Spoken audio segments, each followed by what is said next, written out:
Hello, everyone. Thanks so much for coming. Today, we're going to be doing a lot of really cool things. I've got a build I'm going to be working on. I'm going to be taking some questions and answers. I've got a couple unboxings of some things that some friends sent me, as well as, of course, this is, if you don't know, this is to kind of celebrate that we're having a second baby very soon, in a week or so, maybe 2 weeks. We'll see the timing. It's kind of an unexpected gift sometimes. And what we're trying to also do is, if you want to help support the new baby Kreutinger, you can send diapers. There's a link down in the description that, with an Amazon link, that allows you to send diapers. It'll send diapers straight to my house. And if it's easier to, you can do a super chat, or you could do, I have Venmo and stuff going across the bottom too. So we can buy the diapers for you too, if that makes it easier. But if you don't have anything to contribute, that's totally fine. Just hang out, have fun. We're doing a simple puppet build, and feel free to pop in some questions. I'll be checking it every now and then in the process of the build. But without any further ado, I'm going to roll a quick little intro, and then we're going to get straight into this build. To the puppet nerds of the world, this may sound absurd, but this is the place you need to be. We'll do an interview and then we'll stitch and glue all of the dolls, we'll make it shake. If you want to be in the know and to play like a pro, subscribe to Kreutinger Puppets. Hello, everyone. I'm down here now. We have a different angle. I'll be changing the angle to make it best for your viewing habits. I'm going to be making a snoof right now from the free snoof pattern. If you want to make your own snoof, you can go to puppeteering.com and check out the links in the resources. And I have links to tons of patterns. I've got tons of free patterns. And actually, that's another way you can support, too, if you do want something back, ordering my patterns, as well as we launched a whole bunch of new merch as well. Actually, let me bring that up so I can show you. There's some pretty cool stuff that we have here. So there's the merch link is also down in the description and on my website. All kinds of puppet nerd merch that we have: mugs, shirts, hoodies. Brand new, we have backpacks, which are really, really cool. I like those a lot. I actually just got one for myself too. So I got the black one, comes in tons of different colors. It's a good size too, kind of standard backpack size. And not only is it could you be the coolest kid in school, but it's great for carrying your puppets around too. You can fit a lot of puppets in here, especially for carry-on, for your plane or wherever you're going. And if you want something that looks different, that you know your puppet's in, I think this will be pretty obvious. But we've got that. We've got a bunch of other cool stuff, some really cool hoodies that I like a lot. And one of my personal favorite shirts, which is the "Sorry I'm late, I was making puppets." Yeah, it kind of hits home for probably a lot of us, I imagine. But anyway, here, let me get going started on this snoof. We did have a question that someone submitted earlier. I put it in the Facebook group, the Kreutinger Puppet. No, I'm sorry, we changed the name. It's not Kreutinger Puppet Tutorial Q&A. It is now the Puppet Nerd Tutorial Q&A. I've started changing some of the branding on stuff like that because as the group grows and stuff, I don't want to make it about me. I want to make it about you guys and making puppets. So we had a question here from one of my friends, Joe Weatherford. Let's see here. He submitted this question, which is, what are some tips for doing Krupa style IMAX? Krupa style IMAX. For those of you who don't know who Krupa is, it's Jim Krupa, who is a phenomenal puppeteer, puppet builder. He's been on our podcast many times. He's the godfather of the podcast, if you will. He kind of came up with the name for Puppeteers podcast. And he's he's an amazing puppeteer, puppet builder, but he is kind of known for his mechanisms. He does pretty much all the mechs for the puppets on Sesame Street and for the Muppets. And I've been able to work with him a couple times. He did an amazing show called the Howdy Do Show that I got to be a part of at the Eugene O'Neill Theater Center. And that used a lot of mechanical puppets. In fact, the one puppet he built was an entire costume character that had an RC controlled head that John Little, who's also a past guest of the podcast, that John Little was able to perform. And through working on that and through taking some of his classes, I've been able to learn a bit about mechanisms. And I want to do a little bit more with mechanisms on my channel. I've been meaning to for a while. I just did one that was my last video last week. That is the skeleton puppet. If you saw that, let me know in the comments if you saw that. That's a little different. That's a little bit more DIY style because I was repurposing a puppet, or rather a skeleton from a department store, but actually that one was from Amazon, but like a Halloween decoration, but it still worked pretty good. Actually, I have them right here. Let me show you. And I'll talk more about the mechs behind it in a second too. Here he is.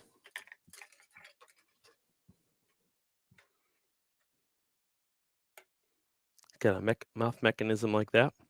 Let me switch my camera around. So with this, he's got that mouth trigger mechanism, just like this. And, Krupa's kind of basic philosophy, he's got a lot of philosophies, but one of them is most mechanisms are a spring and a string. Not all of them, but a lot of them. And that's all this really is. There's a string going down, which pulls to this little lever here. Let me move this leg so you can see.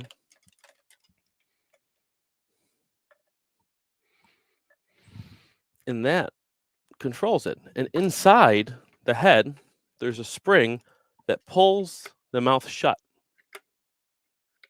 Now, I know you specifically said an eye mechanism string, an eye mechanism, but it's the same kind of principle. Imagine if this is upside down, if this is an eyelid, you have the spring pulling it down, and then your string can be pulling it up or down, or it can be a direct connection like my other video.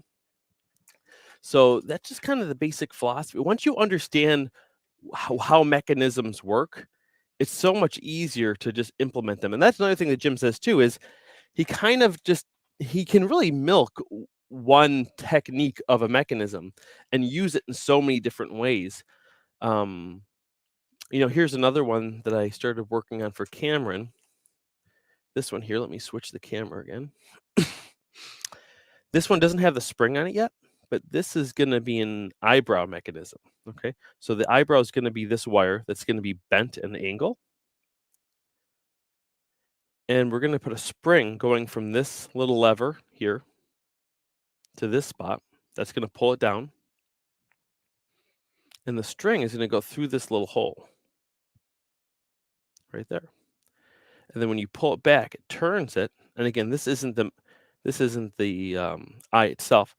This is going to be the piece that moves. So let me just bend this so you can get an idea of how it's going to kind of work. So that's going to be the eye movement, or rather the eyebrow movement. Okay. And another classic tip from Jim is to standardize. That's what he always says. You got to standardize. And he tries to use just a handful of materials and tools and screws. Because a pet peeve of his of seeing other people's mechanisms over the years was they'd use like 30 different types of screws, have to have a whole tool belt of different tools to take it apart or to fix it. And he liked using just like 2 different types of screws, even if it was overkill. Like if the screw was way too big for the purpose that it needed, it's still more convenient to be able to get in there and fix it.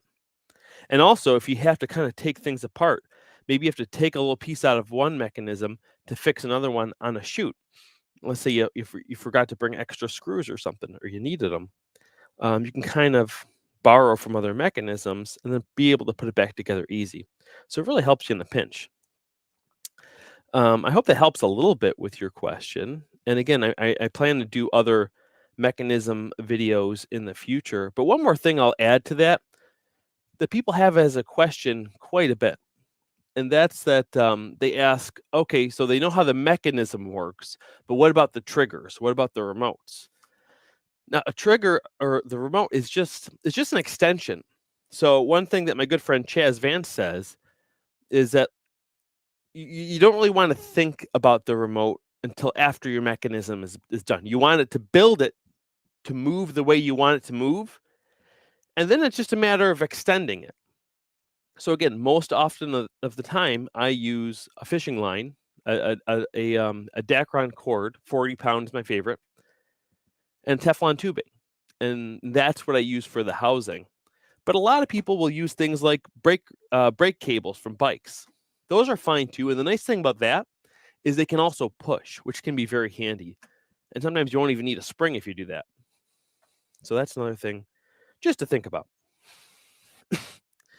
But there we go. We have our snoof body here all cut out. I'm going to take more questions from the chat in just a minute. Let me get sewing.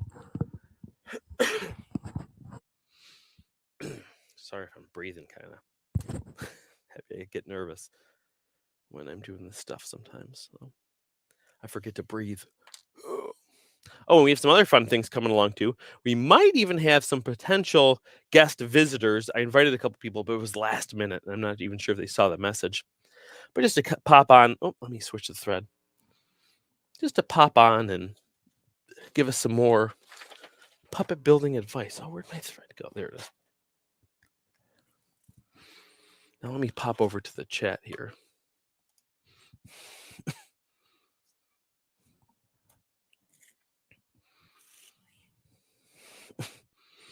Oh, here's a question that's kind of cool.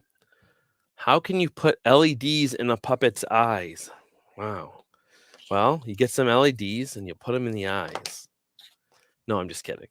I actually did that for a puppet not too long ago. If you saw, I think I did a video on it, or at least a video showing them. If you look up my Stella Luna puppets, those bats, I wanted to make the eyes light up. And what I did was for that, I used the same eyes that I show in my videos, which is these cast eyes like this. And actually, I think this may have been a reject of that. I did it in yellow. It's the same eye, but in just spray painted it yellow. These are cast. And what I did was, even though this is solid, it still has a little bit of translucency to it, especially with a powerful light.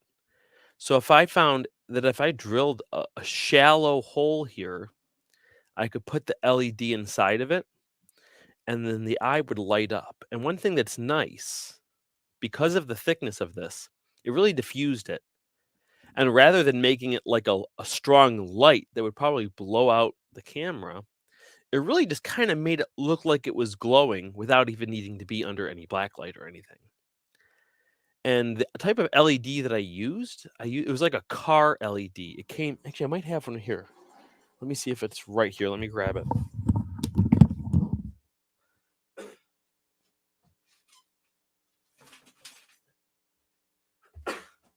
Found it. This was the exact LED that I used. So you can see it's pretty wide. This is meant for some sort of car detail of some sort. It came with this wire and everything. So it's really easy to drill a hole in this. I think I epoxied it into the eye, and this was nice and bright. And the nice thing about using LEDs is they pretty much last forever, because I wouldn't want to really epoxy like a regular bulb in there, because that could break and then they'd be stuck inside the eye. But these kind really are strong and again will last longer than I will. So that's a fun idea to play with. Let's see what else we have. Also, too, if you stay tuned, and I have a surprise thing that I wasn't going to release until January. And if you've been watching this channel for a while, you know about Hubble the alien. I showed a build for his spaceship. That's a project that I'm working on. And I have a first draft of the first episode. It's pretty short. It's only 3 minutes. And I was going to play it today for you guys. Even though it's not going to launch officially until January, because I want to have a couple more episodes done so I can kind of roll it out. It's nice to have more than one of something when you launch it. So, but I'll give you guys a sneak peek. A couple small things may change. Most of the edit will be the same, but some of the music stuff will change a little bit. The intro music and stuff. My buddy Micah Brill's working on that. He's doing a fantastic job. But I'm going to play that a little later for you guys. And so I'm going to leave this stream up for people, but that's something I'm going to clip out within probably less than 24 hours. So it's really just for us who are viewing this. So make sure that you stick around, and that'd be great. And this snoof that I'm building isn't just willy-nilly for fun. This is for another fun project that I'm working on that I'm hoping to get out soon too. This is going to be out. Oh my gosh, it'd be great to get it out by the end of November, if not early December. But I just keep on adding things and making it bigger and bigger. Again, this might be something that I cut out of here. This this little preview that I'm telling you about. And unfortunately, nothing's filmed for it yet, but I have a lot of the assets made for it. I'm going to do a little snoof parody of Squid Game. I've got some graphics that I put together, some really great sound effects, some great custom type of parody music, though it's pretty similar. It'll really give you the feel. And it's going to be short, just to be funny. I thought it would be fun. And it's not going to be inappropriate, even though, of course, the subject matter can be. It's going to be like a for fun version. So you have that to look forward to. And I'll show you one little sneak peek of something from it. You ready? The guards. So I'm using snoofs for the characters that are playing the games. However, I'm designing a very simple little actually kind of a big stick puppet to be the guards. And I'm really happy with how they're coming out. I don't have one finished yet, but I have a mock-up done. So like I made the little jacket for him, but it's very rough. It's not hemmed, and it's got some Sharpie lines on it because I just used it to make the pattern. But I threw it on one of them just to get the full effect. Let me show you. And I really wish I quickly painted the face on. You know how they have the they've got the shape on the face of the guard. So this is how he's coming along. He's going to be like this. Like this. So it's just this like little stick puppet. It's going to be really funny, almost like a little minion mixed between a Squid Game guard and a minion. So it's kind of fun. I'll tell you what this is made out of. It's so cool. It's a sock that I shot great stuff into. If you know what great stuff is, it's an insulation foam that expands. I shot it into a sock, let it expand, and then shove the stick in it, and it's great. Perfect little puppet. I've used that for a lot of props. I've used it to make little squirrels, which were fun. I've used it to make other props, like we did Willy Wonka at my school before, and we needed a whole bunch of like nuts that the squirrels make, and I just filled those up, painted them brown, little detail. Nice, light, strong. It's a great little tip. But this guy's coming along. Let me keep stitching on him. And I'll take another question. Quick little reminder, though, that I'll put scrolling along the bottom. If you guys want to send some diapers, be very much appreciated. There's a link. There's a link pinned in the comments. There's a link in the description, and you can just go to AdamKreutinger.com and click on the support tab if you want to send diapers for the new Kreutinger Baby. Ooh. Maybe we can have a name reveal too. Or maybe you'll have to stick around. We'll see. We might be able to do that. We'll have to ask Mrs. Kreutinger. Maybe she can pop in too. Although she's not feeling well. She's very pregnant. But while I'm stitching up this snoof, let's check out another question here. Sorry, these are going by very quickly. So sorry. Feel free to put your question in again. It's kind of hard to scroll back while I'm doing all this stuff.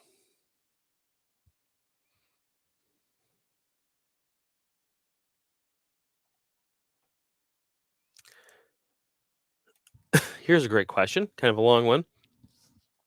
Right now, I'm working on the How to Build a Puppet series. That's my original puppet series. It has like 22 videos in it. The free puppet building series. It has all my free patterns on my website if you want to check that out too. AdamKreutinger.com or puppetnerd.com and click the resources tab. It's all right there. My website's in the middle of getting revamped. So by the time you watch this, it's probably going to be at puppetnerd.com. I'm kind of migrating some stuff. But he was wondering how to sew fur on a sewing machine easier because I don't know how to sew it without it getting caught in the machine. Wait, I'm sorry. I don't know how to sew it without a sewing machine. Oh, that's what I'm doing right now. What you do, if you notice what I'm doing as I'm going, this fur can be in your way. What you really want to do is just kind of bend that fur back and make sure. I'm going to zoom in for just for you, buddy, Andy. I'm gonna just going into the backing. Try not to hit those fibers at all. Okay. And especially if you're a new sewer, and really, especially if you're sewing something bigger too. So sometimes when I'm doing little snoofs, I cheat and I don't use a pin, but it's always best to pin it. That keeps it steady because sometimes you can accidentally gather the fabric as you're going, which is a bit of a no-no. You don't want that to happen. And also when you're pinning it, that can help you keep the fur out of the way too. So I can kind of push that fur into the inside like that. Really bring that backing together and try to pin right through that, just like that. That's a great way. And what you really want to do is do stitches that are very close together. That's going to help too. Pinning, you can't underestimate the pinning, And even though I just said sometimes, for newer people, it's important, it really helps everybody. And it's the best way to do stuff. It makes it easier no matter how long you've been sewing. It always makes it easier. But sometimes when I'm talking, like I'm doing now for this live stream, I cut little corners without even realizing it.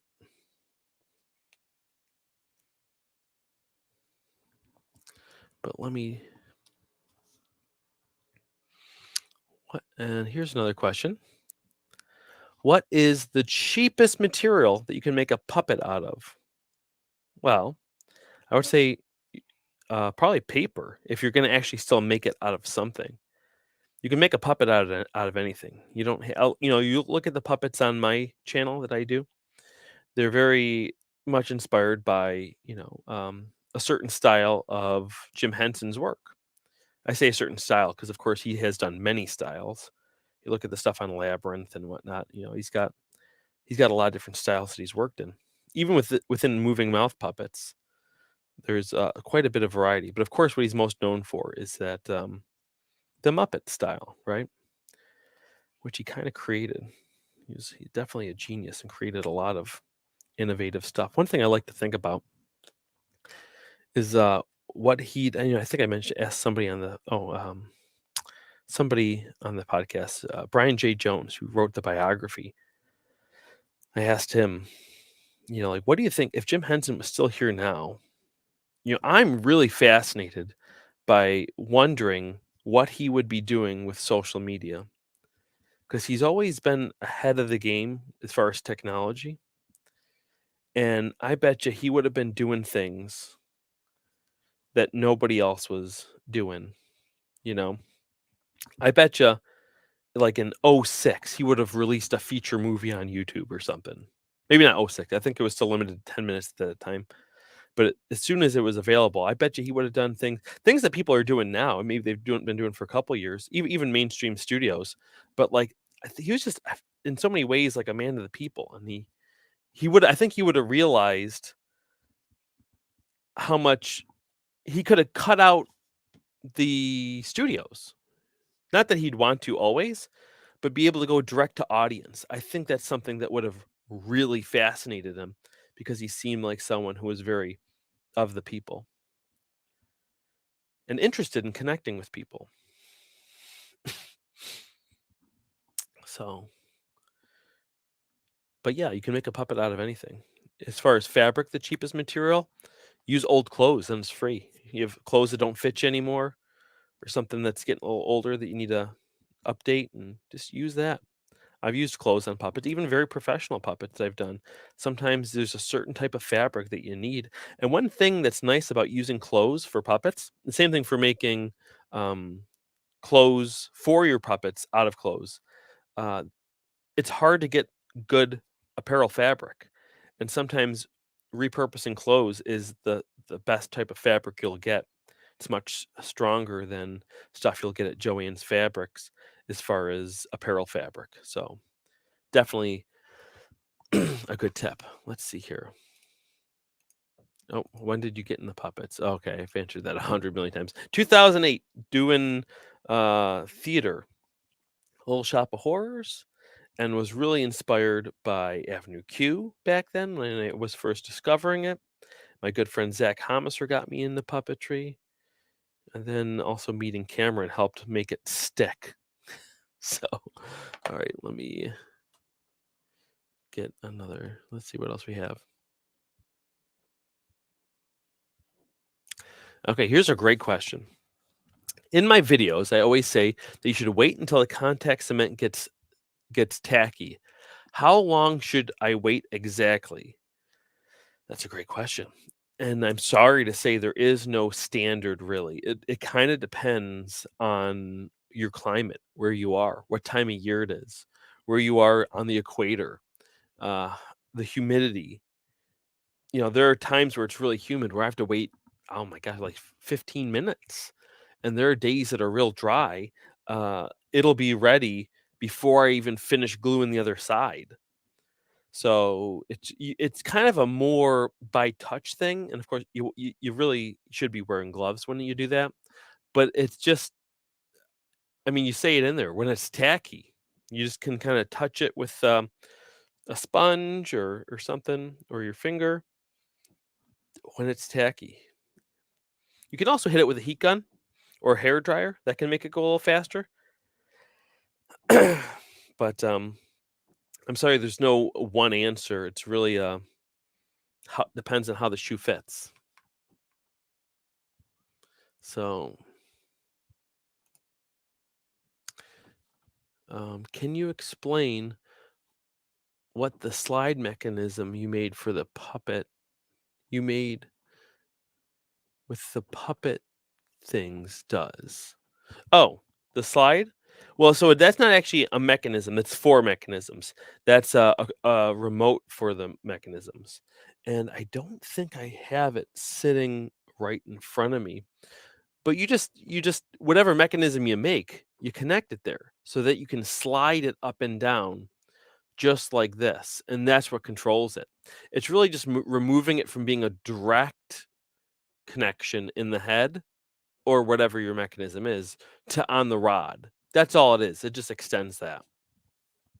So that's that. Can wire from coat hangers make good arm rods? It can if it's a very small puppet. The wires from arm rods just they seem to, I guess it depends on where you get your hangers from, because some of them are really flimsy. Uh, if it's kind of flimsy, maybe for like a really small puppet, it can be good. But in general, I like to. They don't seem to be quite as strong for how thick they are. That 3/8 inch rod that I have linked on my supplies page. That's another thing too. I should just kind of say in general. If you ever want some of the supplies that I'm using, I link them on my website. I have a whole page dedicated to supplies, and you can just scroll through it. And a lot of the stuff is there. So there's the arm rods that I use too. But coat hangers will totally work. You can just make a puppet out of anything you want. Really just make it out of whatever you have access to. One thing, you look at a lot of my videos, they say how to do this, how to do that. They really technically should be labeled, here's one way to do it, right? Because there's so many different ways to do it. It's not that definitive like that. But the reason it's labeled that way is because that's what people type in. So that's the way it can actually help more people by labeling it how to. But I think I like to say, I think I say that often in my videos too, that this is how I did it. And often I show multiple techniques too.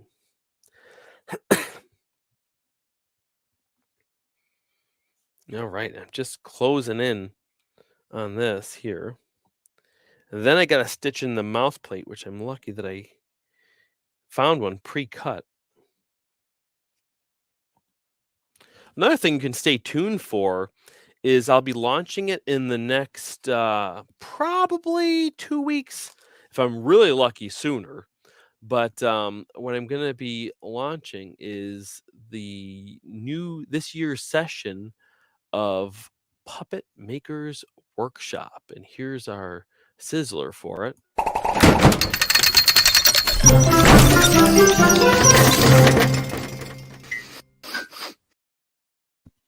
So that's going to be coming out soon. For people who were in it last year, they know what the project this year is going to be, but I haven't announced it yet. I'm still waiting to do some photos and stuff to announce that. It's going to be very exclusive, only open to 16 people.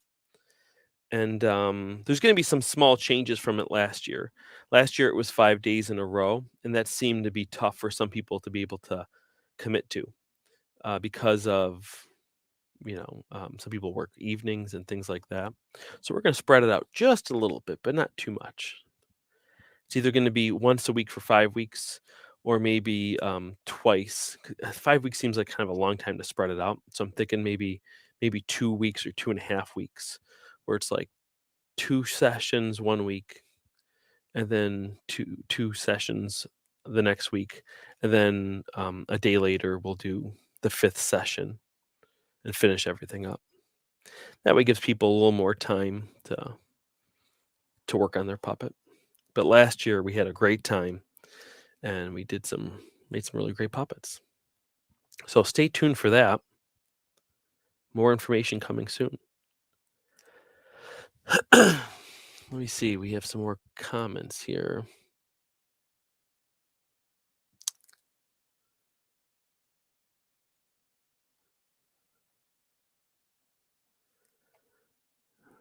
Oh boy, here's this. How old are you, Adam? I got a question for you. How old do I look? Answer's old. That's what it is. So here, one thing I didn't even know. So this is a little bit of a someone commented, I don't know, someone was just being rude, and I actually found it quite hysterical. And they said something like they didn't like the way I did something. And they're like, "Oh yeah, well look at you with your fake dyed gray hair and your dyed silver hair." And I was like, dyed hair? They think I dye my hair silver? So then I put it out on Instagram, a voting thing, and said this, and I snapshot the comment too and posted it and said, "This guy thinks that I dye my hair. How many people here think I dye my hair?" And I want to say it was like 65% of people thought that I dyed my hair silver. It's not. It's all natural. I wouldn't be able to afford to get my hair dyed that often. It's pricey. I don't even get my hair cut anymore. Ever since the pandemic, if you saw that video about a year and a half ago, I did a video on cutting my own hair using the same techniques that I use to style a Puppeteer, and actually for this puppet. And ever since then, I've been cutting my own hair. Saved a ton of money. I wouldn't necessarily recommend it. I'm getting better though as I go. Getting better as I go for sure. But no, I do not dye my hair, and I am. How old am I? I'm 33. 33. So 33 years old. Where am I? Going back here. 33. Great question. Great question. Well, it's not really puppet related, but I'll allow it. Oh, here's a great question. Will you ever do a video on flocking? And the answer is 99% sure, yes, I'm going to do one. But I want to do it right. And I've got access to a flocking gun. Kind of. I think I do. I didn't ask yet, but I know a guy who's got one who I'm really good friends with. And I'm going to go to his shop. Hopefully. He doesn't know it yet, but he's that's what I'm planning on doing a video on flocking. But I want to make it the right project. I guess it doesn't have to be the right project. We could maybe do more than one. Do one general DIY, and then kind of have a specific project that I use it for. That could be something that would be really fun. But quick mini thing I just wanted to quick little commercial break again is feel free to send some diapers over. There's a link down in the description, and we really appreciate your support. Feel free to send diapers. There's a link in the description that goes to my website and Amazon that'll have diapers sent straight to our house for the new baby Kreutinger who's joining the crew very soon in a week or two. So we're getting things ready. I painted the room. And like I said, we might reveal the name a little later too. Time will tell. And we'll do a countdown to the Hubble screening too, which again is going to be a temporary screening. It's only going to be up for less than 24 hours. The stream will be up forever, but I'm going to clip out. YouTube lets you clip things out. I'm going to clip out the Hubble thing because I'm going to be doing a January release. So if you want to see that, you're going to have to stick around a little bit longer. And like I was saying before too, if you want to help support the diaper fund in other ways, I've got the Venmo there, the Cash App, as well as if you want to get some merch or support by ordering some patterns from my website. Those are other ways to help. And again, if you can't do any of that, that's totally fine. I totally understand. Everyone's in different situations now, and other ways to support is just share some of my videos with your friends. Probably not this one. This would probably be a weird one to be the first video to send somebody, but maybe the how to make a snoof video, or the puppetry 101 video on how to do basic puppetry techniques. It's also a great way to support the channel. So we're almost coming around here. Let me take another question now while I'm stitching this up. Let's see here. Sorry, guys. There's a lot of comments going through, so feel free to put it in multiple times. But don't put it in like multiple times in a row like spammy. But if it's been a couple minutes, feel free to pop it back in. Oh, here's one. Can I make a Mario puppet? Huh. I never thought about making a Mario puppet. I've got one person who's practically spamming my channel. And they like comment on everything, make a Sonic puppet. And I don't see myself making a Sonic puppet. Who knows? Maybe I will one day. But a Mario puppet might be kind of fun. That could be a cool one. I could see that happening eventually. It's probably not going to be too soon because I have a whole bunch of other projects planned. But I could see that one coming. I really want to do some Pokemon too. That's something I've been dying to do forever. But it just got to be the right time, and I got to feel inspired. I really got to feel inspired for a certain project. Though I've got another project that I can kind of hint at too, a collaboration I'm doing with the Studebaker Museum in South Bend, Indiana. So definitely stay tuned with that. There's going to be some updates for sure at the end of this month. So make sure to check out my Instagram at AdamKreutinger. And eventually there'll be some content on this channel as well. What else we got here? Oh my goodness, this is a great question. What was your first puppet? Now it's funny. You'd think there's only one answer to this, but I kind of answer this in different ways. The very first puppet I ever made was this crow puppet. I've posted it on my Instagram before if you want to see it. It was inspired by the Axtell puppets. But that was before I was even interested in puppetry. At the time, I was just a magician and wanted like a little ventriloquist puppet. But I have the first puppet that I ever made. I think it's the first one I ever made. I actually have it here. I thought it was destroyed. But the other day, probably like a month ago, I texted my mom. I said, "Mom, do you still have that green puppet lying around?" 'Cause I gave it to my brothers to play with because like this is trash. I don't want ever want to see this again. And then she said, "This one?" And she texted me a photo of the puppet. I was like, "Oh my gosh.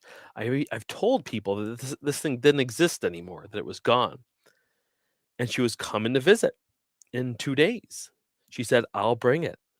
And I have it with me right now in studio. Okay? If you wanna see it, you gotta hit the like button on this video. You gotta hit the like button on this video if you wanna see it. I'll get it, if we get some likes on this video, I will stand up as soon as this section is stitched, and I will go get that puppet. It's actually right here in this room. I'm staring at it. And what it is, it was actually a kind of replica of Nikki from Avenue Q. I say kind of because it doesn't look completely like him. I think I used like a different color nose or something because I just used fabric that I had, scraps of other projects. And it's kind of huge. And it's all made out of hot glue and a wig from the Halloween store. So, however, I will say, not bad for my first puppet. You can definitely tell I was an artist and a maker before that too. I've been a maker and sewing things and making art my whole life. So it wasn't complete. It was my first real jab at puppetry, trying to make a Muppet style puppet. But I had some maker skills. So even though it's quite cringy to look at, it's I guess I'm proud of it.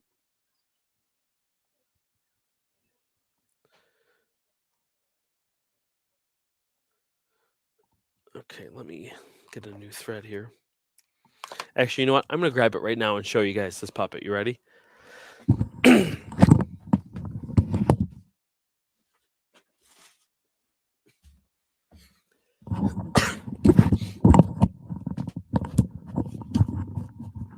All right.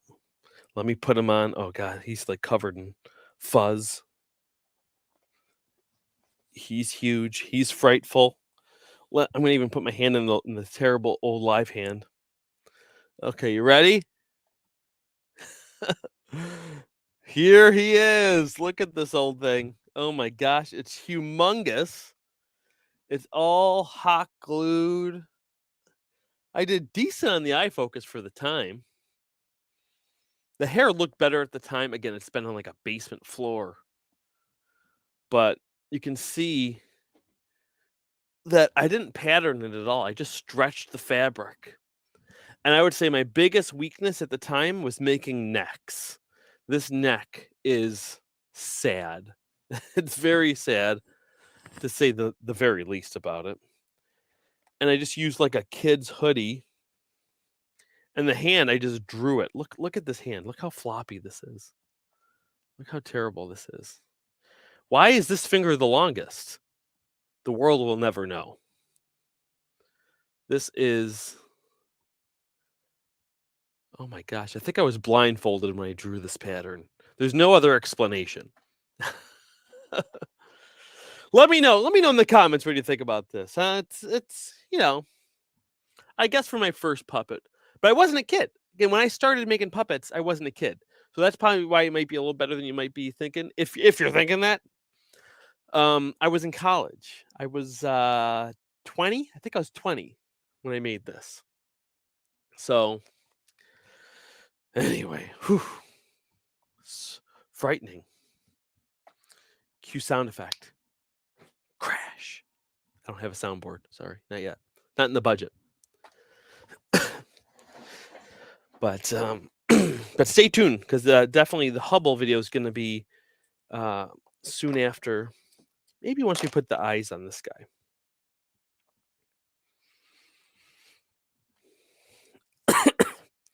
Sorry for my little cough here. I got a tickle in my throat.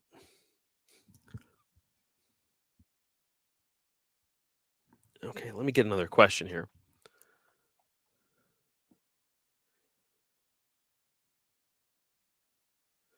Okay. Whoops.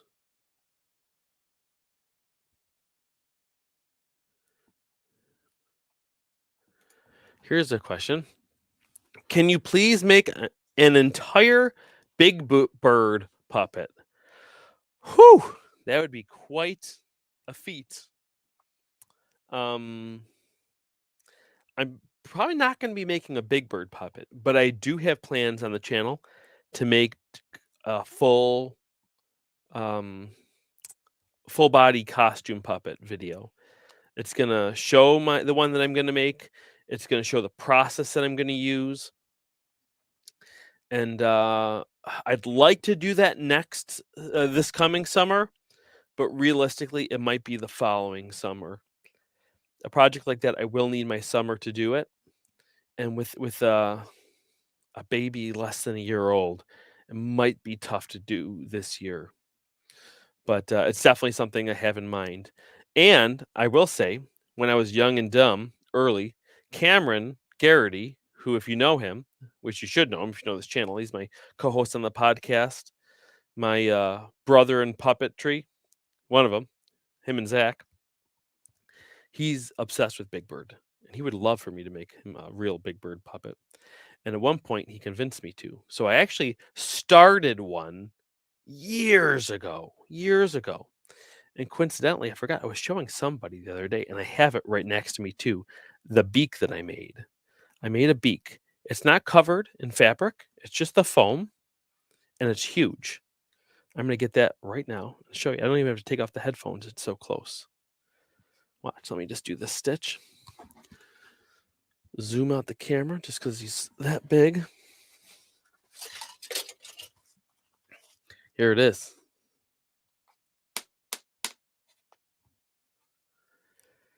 This was, I don't know what I was thinking when I started making this. Like, I'm like, why am I looking back? What the heck was I thinking? Why would I make a Big Bird puppet? What the heck am I going to do with it? I think Cameron just wanted to wear it as pajamas. There's no other explanation. You know, I think when I got this far, I realized, you know what? I pretty much only want to make my own designs of puppets, because other than that, I can't do anything with them. And I'm not in the pajama business, not even for Cameron Garrity. But yeah. So let me see here. Do we have another question here I'll take quick? Here's a question somebody has for themselves. With the how to build a puppet pattern, I'm building a blue monster puppet. Do you think I should do live hands, or should I do rotted hands in the puppet? That's interesting. And one thing I'd say to that is really just first is, how do you plan to use the puppet? If you're always going to do it as a one-man show, a one-person show, and you're filming it yourself, for little projects like that, it's best to do rod puppets, because you can do more yourself. And I love working with people, but the reality is you don't always have the availability of somebody else, and or the finances to be able to hire someone at a moment's notice. And if you want a puppet to be even somewhat fully articulated by yourself, it's going to probably have to be a rotted puppet. Of course, you can pin the one hand and do a single live hand. Or like there's this puppet that I sold on eBay years ago. Coincidentally, has the same name as my blue monkey, Arlo. It's Arlo Monster. He's got if you Google Arlo stuff, I think that's the handle he usually goes by. He's got a YouTube channel where he does Nintendo game reviews. And that puppeteer is remarkable, does an amazing job. And a lot of times he'll do just one hand, but again, he's one person, and sometimes he has two hands going. And sometimes what he does for those is he'll do two takes. He'll do just the hands up above his head with a green screen, and then do the puppet head by itself, and then combine those shots together in in the editing software, whatever one he's using. And I wouldn't say that's easy to do really well, but he does it so well. You really wouldn't know unless you knew to look for it. It's the gestures are perfect. He does a great job. And he doesn't do it too much. I think that's another reason why it looks good. Um, he does a great job. But for you, well, that's the other thing. What does your puppet need to do? Does it need to grab something in a way that you can only do it with a live hand? Does he need to, I don't know, is he going to be a juggler? He's going to have live hands. Is the puppet doing sign language? Live hands and 5 fingers would be a good idea. Let me quick just do this mouth plate. Let me find another question here.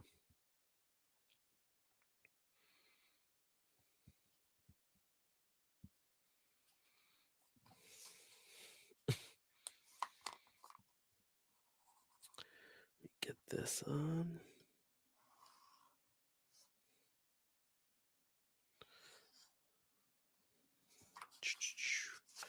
This one. 2. Oh, we got a great question.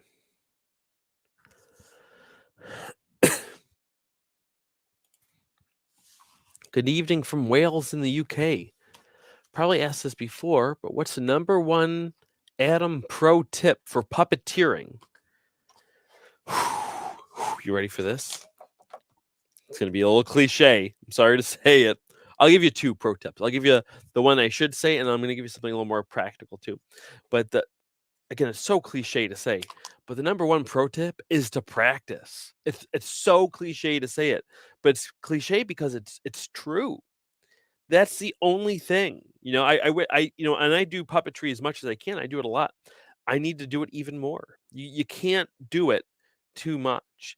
If you can try to put 5 minutes aside, even if you're just doing it for your phone, just practice. That's nothing will make you better at doing something than doing the thing.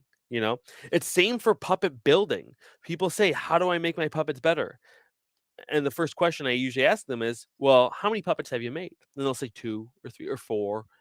The reality is every single puppet I build, I still learn something from it. And a lot of times you'll look at all the different builds I did. I specifically put different challenges in there that I do to try to, to push it further from a technical standpoint or from a building standpoint or a design standpoint, I should say. A design standpoint or a technical building standpoint.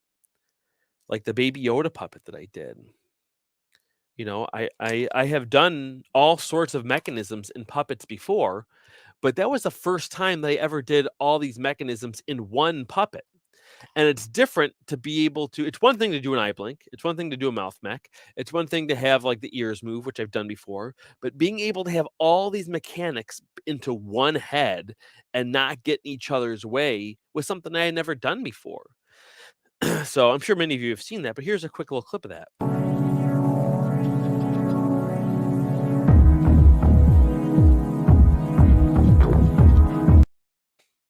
So that just kind of shows the inside of the head.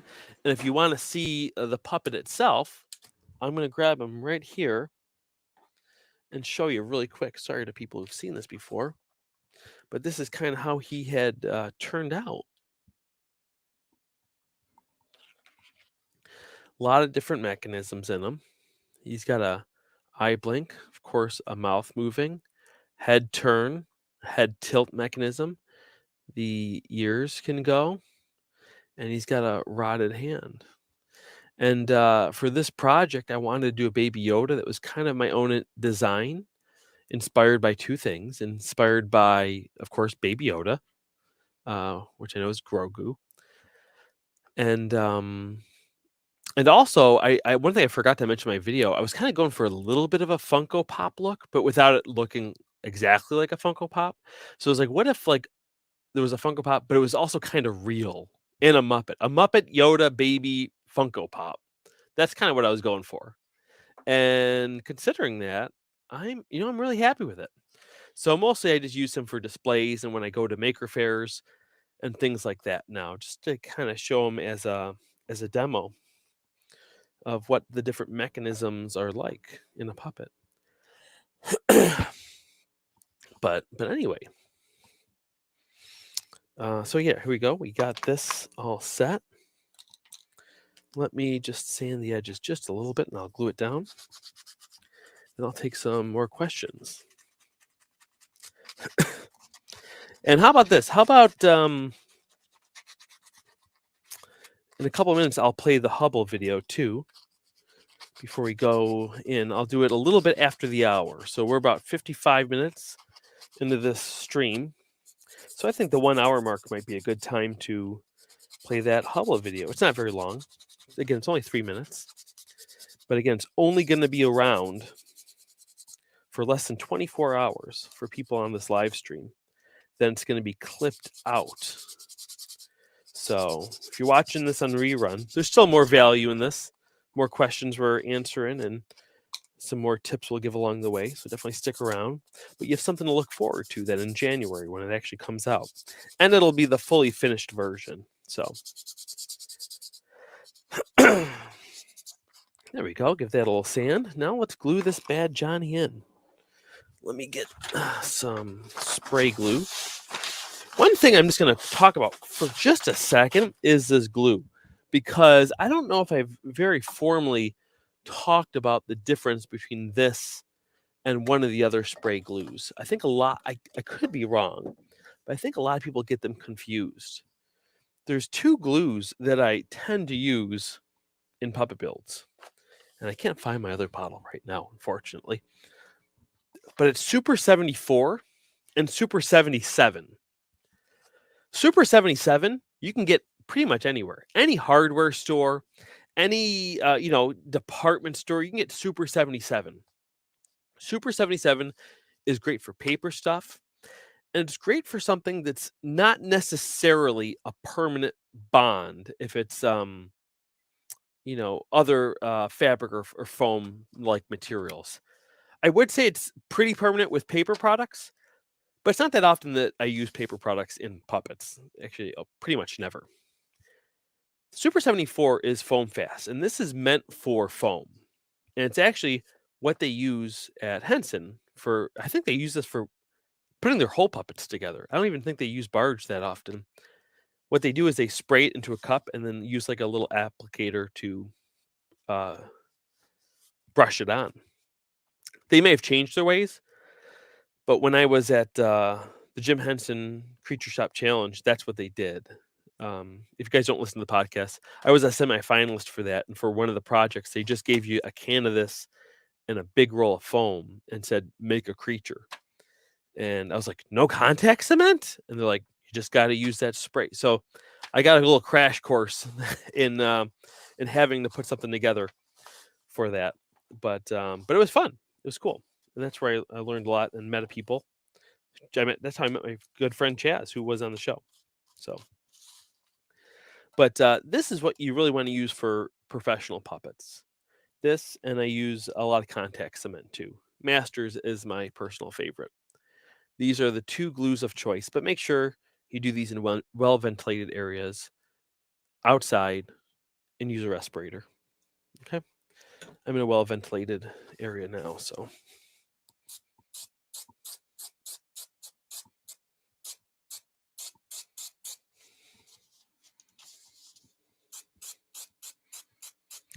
And you know what? For just like the mouth plate part, you can get away with using Super 77.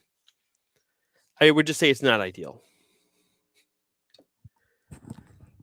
I'll let that get tacky for a second. I'll even speed it up with my heat gun.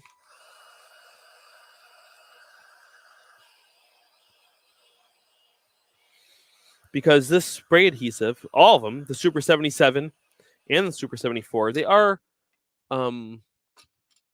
contact glues as well. So they should be as tacky as possible.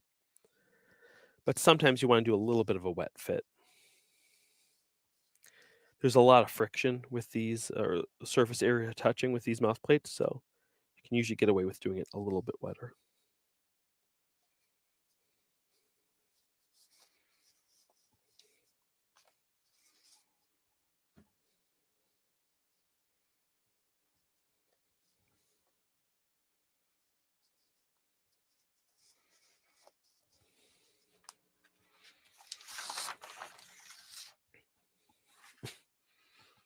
Okay, let me turn this bad boy inside out.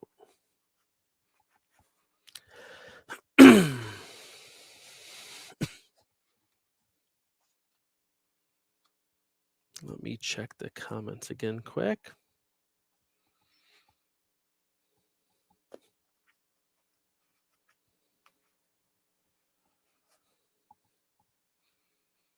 There we go. I think on the camera, you can't really see the mouth too well because it's red on orange. But again, I'm just kind of using supplies that I have around. I'll probably do like details in the mouth anyway to make it a little bit different, add a little more contrast. But when I make the video, this will be perfect. I'll be able to, with my lighting to make sure it's very visible. But that's looking great.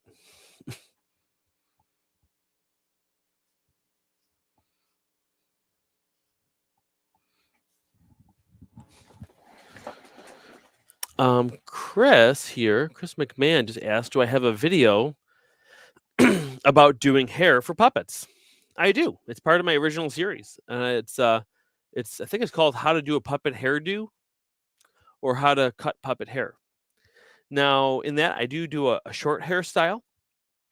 I'm planning videos on other styles of hair. Probably the soonest one I would do on hair would be how to put a wig on a puppet. So, and how to treat it. So that's an important technique to practice and work on. I'm going to do a little black in the mouth. I'm just going to use Sharpie for that. So, Chris, you have that to look forward to. But in the meantime, hopefully that puppet hairdo video should be able to work.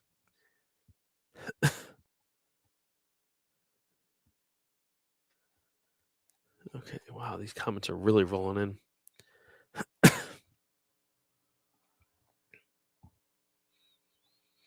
Okay, here's a great question.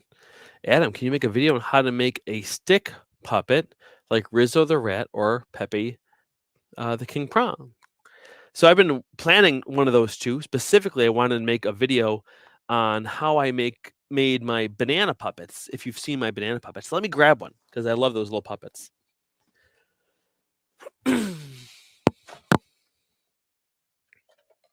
Here it is. So I've got all the supplies to do it. Let me turn around so I don't get tangled. How to make one of these little banana mech puppets. Let me switch. Oh yeah. Let me play a little tune here for you. I usually put a sound effect in there. Oh yeah, that works pretty well. So this is a banana puppet I made, a little mech puppet. And I'm going to be doing a video on this too, someday. But if you can't wait and you want something similar, I mentioned it earlier that my latest video, the skeleton puppet, is kind of a shortcut way, a quick DIY way of doing that. But I do plan to make a more professional style mech puppet on here. That'll be simple. That banana is the process to making the banana was complex, but the mechanism process on that was pretty simple. So that is something you have to look forward to. So what I'm going to do now is I'm just going to quickly do the inside of this mouth. I'll answer one or two more questions, and then I'll play the Hubble video. And then stay tuned after because we're going to do the eyes and some more details on the puppet after that. Okay, so let me just take probably a question or two. Someone keeps putting, "Can you give me a shout out for no reason?" I'm sorry, I can't do that. It's just gonna encourage more bad behavior. More people, doing that. Okay, let me see here. Let me see here.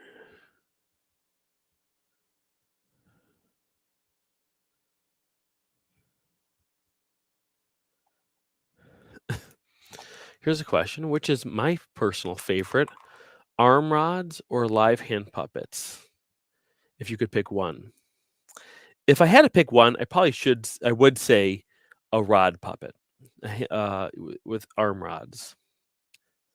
Although technically, I when I think of my characters, I try not to think too much about whether they're live hand or not, because even Arlo, who is my monkey puppet, who I've used the most, he has a set of live hands. His arms are detachable, and I can put live hands on him if I need it.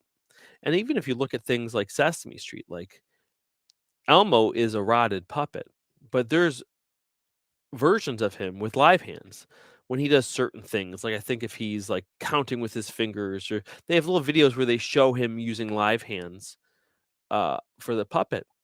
And when you think of the puppet as a character instead of just as a puppet, you just do whatever you need with the character. But I would say there'd be certain characters that would be impossible to, or it'd be too weird to have them have a live hand. Like, I don't know, Rizzo. Like, how creepy would that be? The hand would be as big as his body. Unless you played with scale in some way. I think they've done that before. Well, they've done that with puppets in other ways. Like, think of Miss Piggy on rollerblades. Whew, that's what nightmares are made out of. That's a person in a costume, and it's just like so unsettling because you just know a puppet doesn't move that way, and you know it's not a puppet. And when you know it's not a puppet, you know it's not really Miss Piggy, even though you don't think of her as a puppet. It's just a little out of character. But it's a great effect. I want to feather this a little more.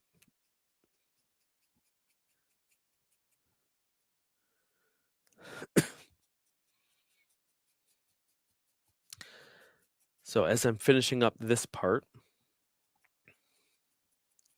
right before I play the Hubble, I'm going to do one more quick little reminder that I appreciate any of your support. If you guys are able to send some diapers through Amazon, there's a link in the description and the pinned comment.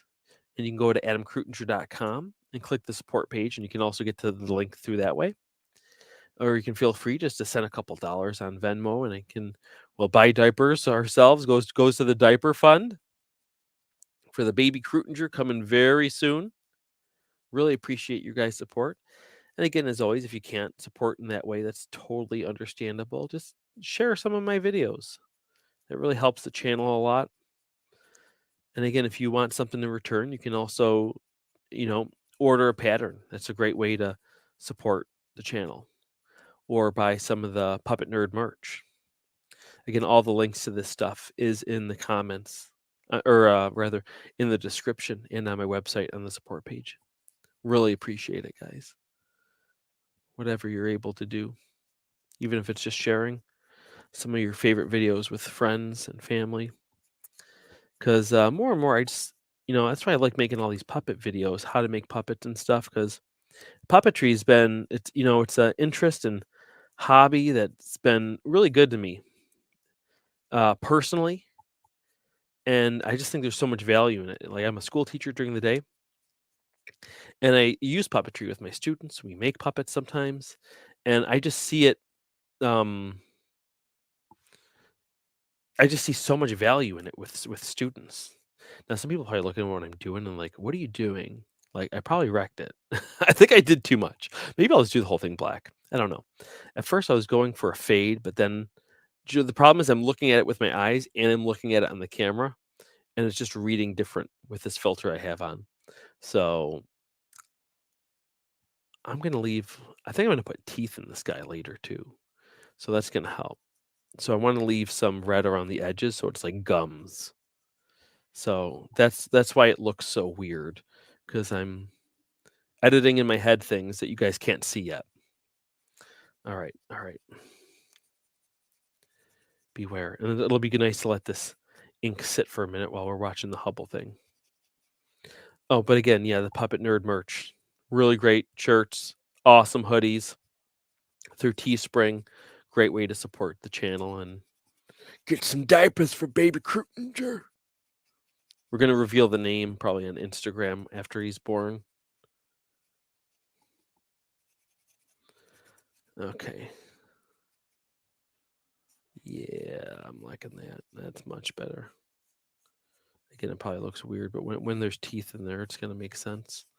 So this feels more like gums. Yeah, that'll be nice.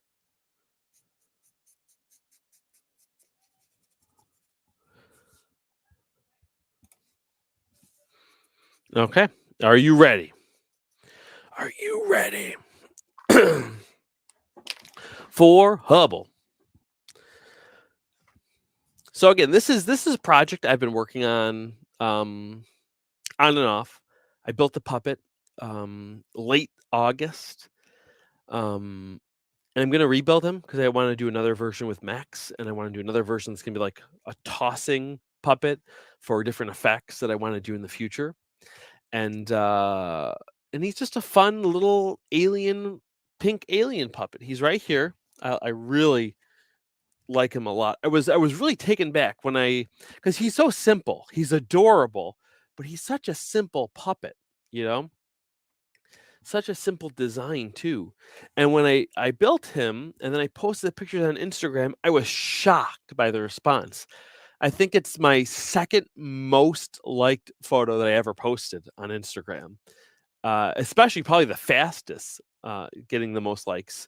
And people just loved him. I was so taken back because I feel like I've done things that are so much more detailed and took so much longer. But I think something about his design just resonated. He's just super cute. Hi. Hmm. But all right, we're gonna play a little bit of Hubble, and then I'm gonna tell you after that some plans I have with the mechanisms that I'm gonna put in the next version of this puppet. So stay tuned for that. But without any further ado, let me play Hubble. Again, this is only available for less than 24 hours to the people watching right now. This section is going to be clipped out for the rerun. So here we go.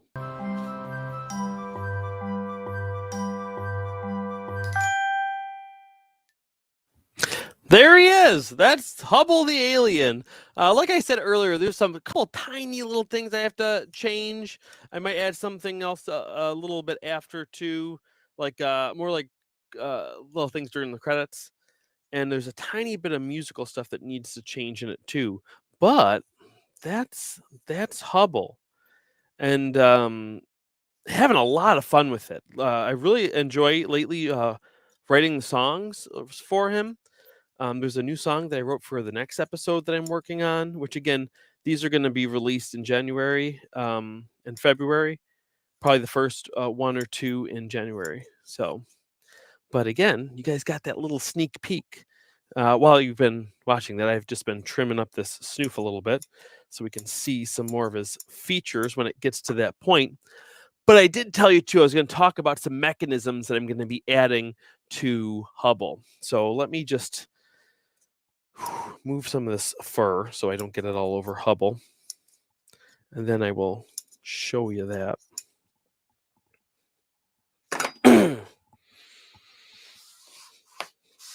Hold on, let me move this to the side. So here's the puppet and some things that I'm going to do in the next version. I want to put little LEDs in these so these can kind of glow. I was thinking about putting an ear mechanism in him too. I might do that. And I think I want to put an eye blink mechanism in him.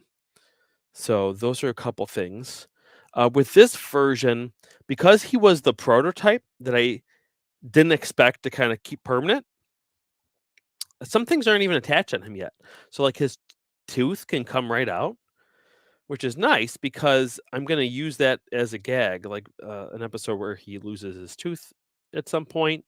And even these antenna things can come out as of right now. They're just pressure fit in, which is handy. I don't know if I'm gonna specifically use that for any reason, but just an interesting fact, I guess, that that he currently works that way. Another thing that I really like about this puppet, which I planned for it, was there's no foam in the body. It's just stuffing. But there's a fabric tube so the stuffing doesn't stick to my arm. And that's because I wanted this puppet to be something that I could travel with very easily. And I don't want to worry about the body getting crushed. And I want him to be a little bit better in a bag. And even the body can act as cushion for the head a little bit. Right now, the legs are just pinned on.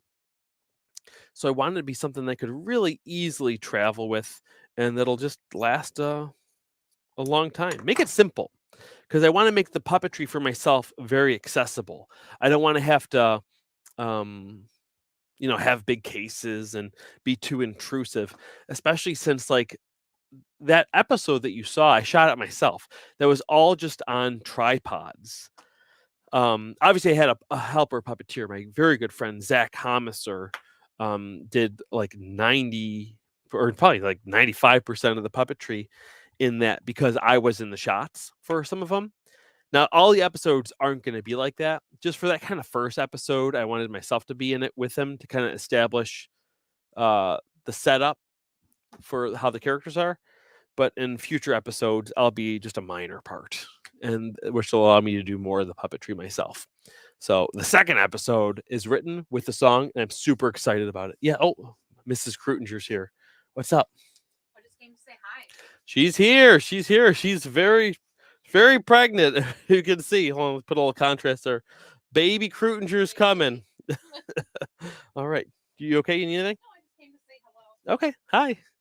There she is. Again, baby's coming very soon, as we said. So again, then that baby's gonna need some diapers. So please, please send diapers to the diaper fund. Link is in the description. It takes you to the Amazon link. So yeah. So let me see. So that's Hubble. Let me see if there's any other things I had here. I'm also gonna take some questions in a moment too. But and then we're going to add some details to our snoof. I want to put the eyes on. I'm kind of debating if they should just be regular white eyes or if we should put lids on them. Put in the comments whether you think you want lids on the eyes, like fabric lids, or what you're thinking as far as that. So let me see. Do I have anything else Hubble related here? Oh, I have a spaceship. I can show you his spaceship as well. Let me grab that. I know I did a whole video on it, but for those of you who didn't get to see it yet, let me grab it. It's right here. Oh, we also have the unboxings to do. Oh my goodness. There's still so much to do in so little time. Watch out, Hubble. Here comes your rocket ship, your spaceship. Whew, here it is. Hubble spaceship. I have a whole video on my channel on how I made this spaceship for Hubble. It's two saucer sleds connected together, not even glued or screwed, with these PVC pipe rings that I cut up and put into there. Those are salsa bowls on the bottom. These wing details are like giant toy horseshoes, a little bit of foam on top, and these little button press lights that I got at the department store. And what's nice about them is they're pressure fit in.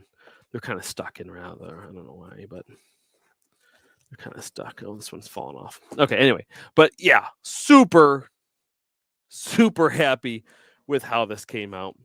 You saw it in the opening title sequence. And actually, before we get these eyes on this puppet, I completely forgot that I have a little bit of an unboxing to do for you guys today, too. I have two boxes here from two friends of mine that you may be familiar with. One of them was on the podcast, and the other one's going to be on the podcast at some point, but he's busy, and we've been busy lately. I don't know if you've noticed, but we're a little bit behind on the podcast. Cam's been swamped with work and some personal stuff, and clearly we got the baby, and all these projects coming out. So we've been super, super swamped. But let me show you what I have here. The first one here is from Busy Hands Studios. Definitely check out Busy Hands Studio. My buddy Chase and his wife, they're artists. They're puppet artists. They do a lot of ceramics, things for all types of arts. And they have a wonderful little shop. And they have a lot of stuff on Etsy. I believe it's busyhandstudio.com. Chase Woolner, he has a video on this podcast, on this channel. You can watch our entire interview that we did with him. And I ordered something from his shop. Again, they have tons of different stuff, but this is specifically for puppeteers, what's in here. And it's a special head strap for holding a microphone for shoots, okay? And I think it also works as like a sweatband too. And one thing he did, which was so cool, is on this box, look what he drew on there. Let me switch cameras. He drew Hubble for me. Look at that. Isn't that adorable? So this came in my in the mail, and I didn't open it yet. So I'm going to open it for you guys right now. You'll get to see. Definitely support them too. Love supporting small businesses, especially artists. Oh, look at this. We got a little card here. Yes, perfect. I've got all the handles right here. Okay. Etsy.com/shop/busyhandsstudiocrafts. And their Instagram handle is @busyhandsstudiogoods. Okay. Let me switch here so you can see that a little better. There's the handle. There's the website. And I've got a nice little thanks for your order. We hope this handmade puppeteer headband helps capture your vocal performances. Thank you also for the podcast episode, Chase and Sophie. Yeah, so definitely check out Busy Hands Studio with Chase and Sophie. Amazing stuff. And here it is.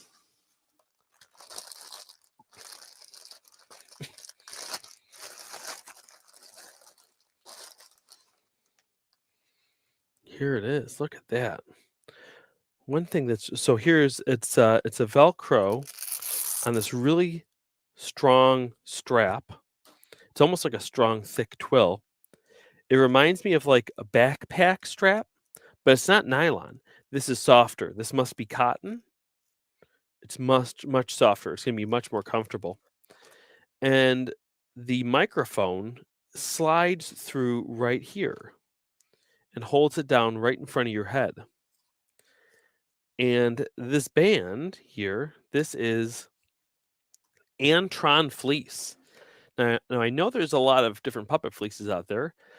And a lot of people say Antron, but they actually mean nylon fleece or something like that, or the new loop fabric that a lot of people are using, which is just the loop side of Velcro, the kind that's on a what do you call it? Like a medical bandage and some other sports straps that loop fabric. But this is actual 16-ounce nylon fleece that Chase has a supply of, some scraps that he uses for these headbands. So this is legit. Absolutely legit. I don't know if it's going to fit with my other headband, with my microphone on. So you wouldn't wear this with this big honking thing, of course. But yeah, and the microphone just goes right there, the little lav mic. So super handy for sets. And I actually have some projects coming up soon where I'm going to be using this. So I'm definitely going to put this in a nice safe spot. And of course, look at that. Awesome branding there. Busy Hands Studio. I love that logo. So that's one unboxing we have here. I'm going to put this aside so it's nice and safe. And the other one is from, oh, the stamp kind of wore off. My good buddy, Landon Harvey. If you know Landon Harvey, he's a ventriloquist and he's a future guest on the podcast. Again, we've been trying to coordinate, but he's very busy lately, as we are, and we're trying to line it up. Amazing performer. Has had a lot of really great success on TikTok, as well as on other social media platforms. Super talented as a ventriloquist, an amazing puppet builder. This puppet right here that he has on that picture I was showing you is Bill, the zombie. And one thing that's cool about that puppet, not only is that a puppet that works like a traditional puppet, but he's got like a special little lever inside there, and a little maggot worm pops out of the head and starts talking too. So he actually does like 3 characters himself, Bill. Did I say Bob? Bill the zombie. And then I think it's Maggie the maggot. Hysterical. It's amazing. His puppet building is out of this world. And I actually bought a puppet from him. He was selling these tiny, I forgot what he called them, but they were just like little puppets. Your hand goes in the back, and they were just so cute. He was making them on Instagram Live, I think it was. And then I messaged him, or maybe even just typed it right in and said, I'm buying one. And then I bought it. And one little thing that's a funny fact about me, I have like package opening anxiety. I know it sounds silly and it sounds like I'm lying, I'm joking. I'm not. I have packages all over here that I just like, I don't know why. I just have trouble opening them. I bought this probably in February or March, and I just haven't brought myself to open it. Same thing with the headband. I bought that like 2 or 3 months ago. But when I'm with you guys, I feel more comfortable. So I'm going to open it now. So let me get in here. I'll switch the camera here.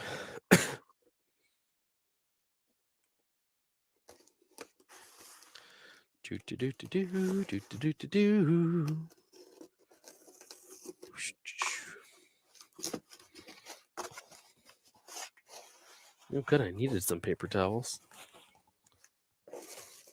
Look at this little guy. Oh, he's so cute. Oh my goodness. Look at this little guy. How does this open? There we go. Look at him. Oh my gosh.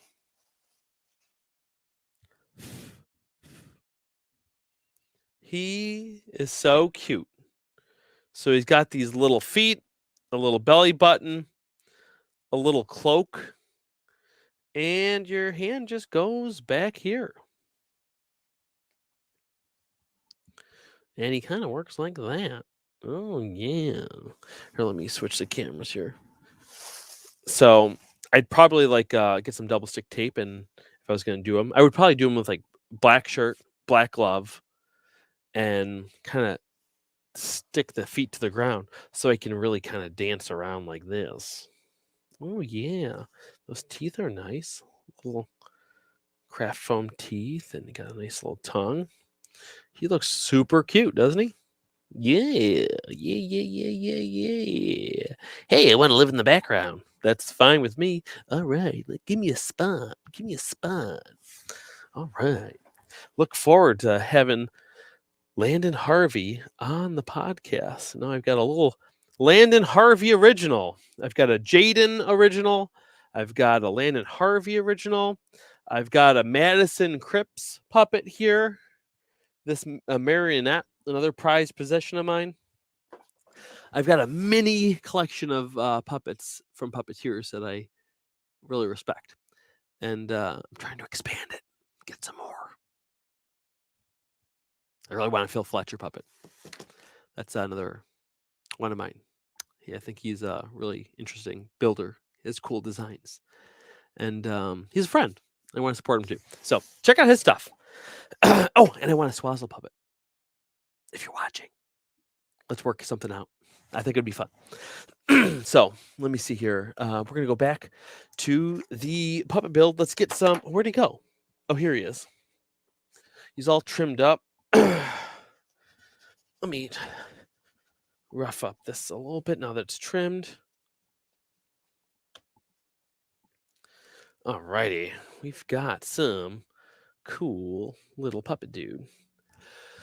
And while I'm adding some eyes, we have some eyes right here. What kind of lids should we do? Should we do lids? Well, let's see what the comments said.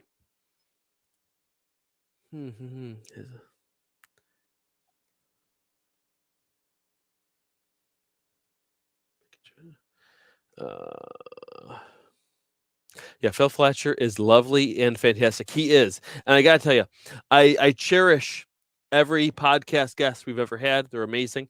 And his was particularly one of my favorites because he's just hysterical.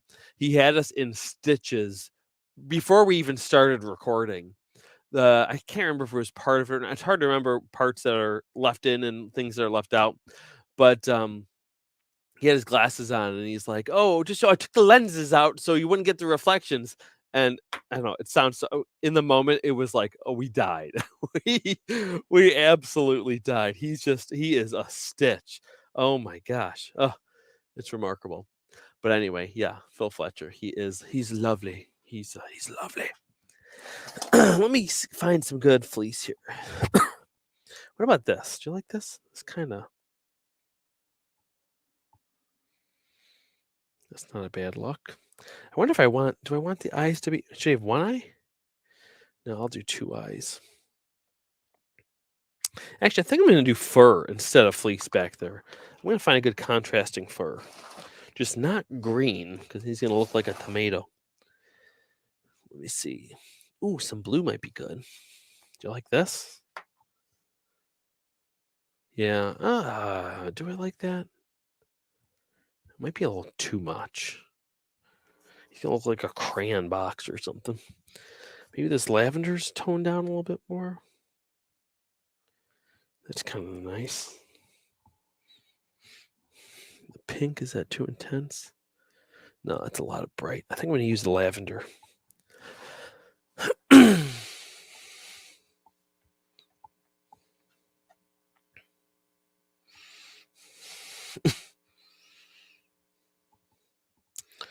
Let me cut a little strip here.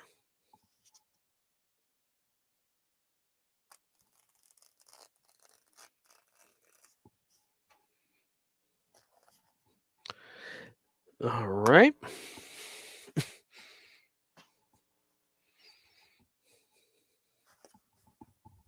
Oh, I got some little fuzzies on them.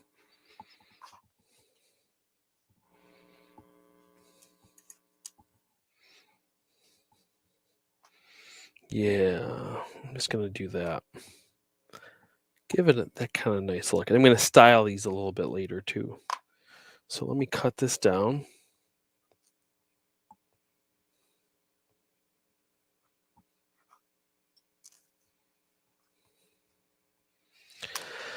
Whew. These are wooden eyes. If you're wondering, these are wooden eyes. I have a whole bunch of these that I had bought, and I had them pre-painted, so I just left them around. Because I do have this whole box of casted eyes that I did. I use these on lots of projects, and I actually generally use these more. I like them more, to be quite honest. But I didn't prep any of them. So I just grabbed something that I had was already prepped. That's sanded and painted. Even though these eyes are white, it's still best practice to sand and paint them. Of course, that's not going in now. I'll put it on the floor. So.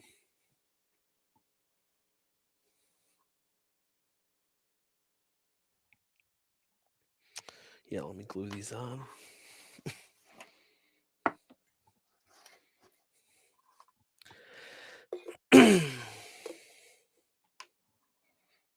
Let's put some glue on this. A little contact cement.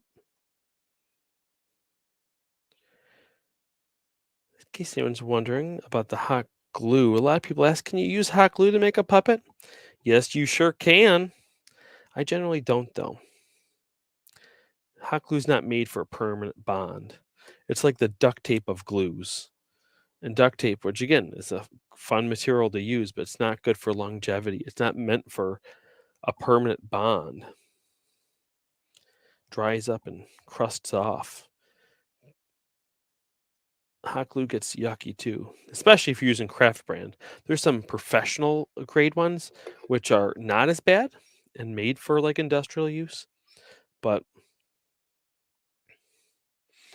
why bother? Just use contact cement. Okay, let me.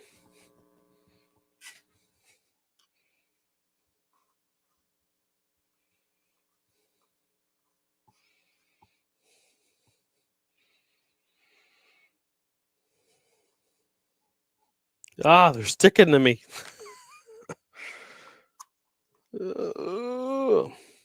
One thing I'd like to ask you guys, if you can put in the comments too, is I want to know what you actually thought of Hubble. Things that you liked, things that you maybe didn't like, or what do you think? Happy to wondering. Looking forward to seeing more.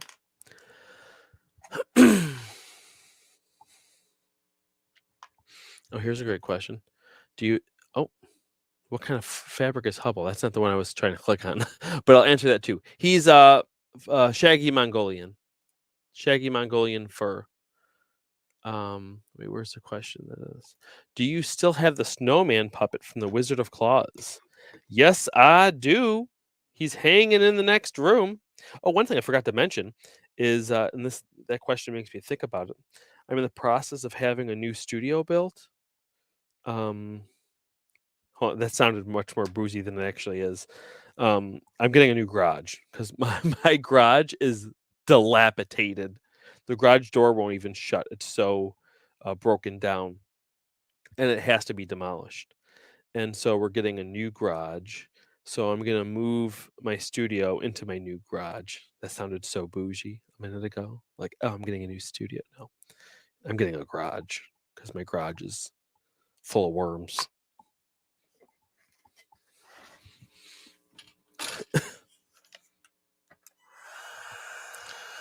Here's a cool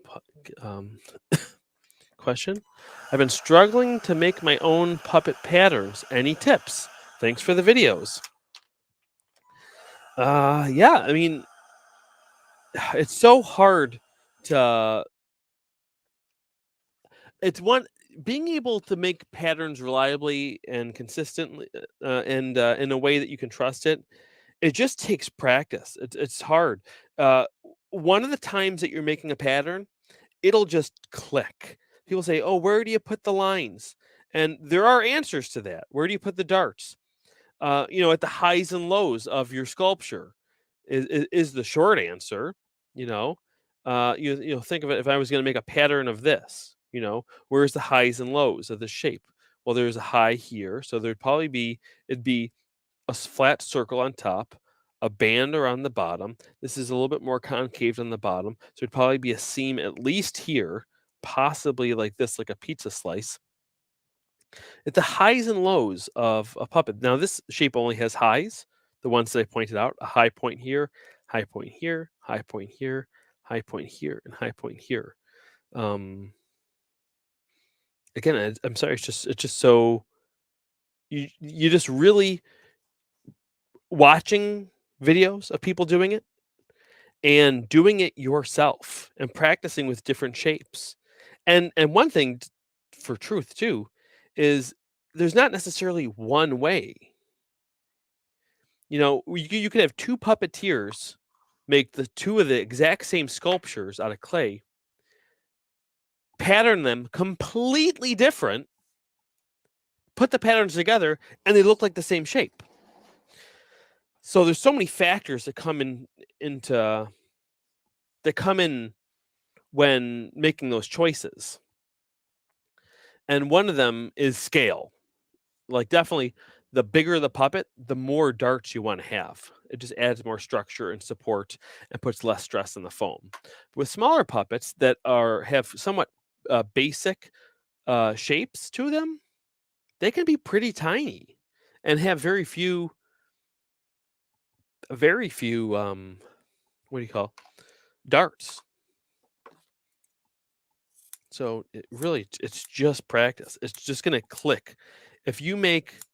I bet you if you make 5 patterns and put them together and do trial and error, watch my video again to kind of show you the process. The monster series is a good one to watch for the pattern making process, as well as my original series. That's fine too. And even if you watch like my Figment puppet build, the collaboration I did with Disney Dan, that's another one that can give you some. No, now that one's not really talking. It doesn't talk you through the process. But again, sometimes just watching helps a lot too, especially since that's a somewhat intricate shape. Oh, another one is my Sal the Salmon puppet build. That shows the pattern making process too. Again, it's not a talk through one. It just shows it with some different shapes. And I think one reason people get caught up with problems on patterning is sometimes they're just doing basic shapes. I have one friend who's a somewhat well-known puppet builder. I don't want to call him out because I'm not. This isn't a negative thing, but like for some reason, like he always like sculpts these basic shapes, like a circle. And like I'm thinking, like, why did you sculpt a circle? Why did you sculpt a sphere? Like just use a ball and make a pattern around that. Like that's something you can do too. Like I did a video on this channel. I think I did it on Instagram for the Swazzle puppet build that we did for the Puppet Relief Fund. I literally like took like a basketball and like a roll of tape and patterned a big body from that. And it worked out really well. And I've used that pattern repeatedly for a video you'll see on the channel, hopefully in December. Depends on if I get if I'm allowed to post it. It was a client build. They got to release their thing first. But you'll see that again. I forgot what the question was. The patterning? Oh, yeah, I was talking about just using shapes. Use shapes around you too. Like if I wanted to make a cylinder, I wouldn't carve a cylinder. I'd like use this or something else and make a pattern around it. Like just use shapes around you. That's a great way to do it. One thing I've been meaning to do is to take a pattern from a stuffed animal. I've done that before for things, nothing recently or anything that more for like craft style projects. But I was going to do a video on that, how to pull a pattern from a stuffed animal. So that's another way to do it. It's not always I wouldn't depend on that process because they cheat a lot in pattern making for that, especially for things with certain shapes and certain shaped heads. They do a lot of pulling with little like twill tape inside to pull shapes in.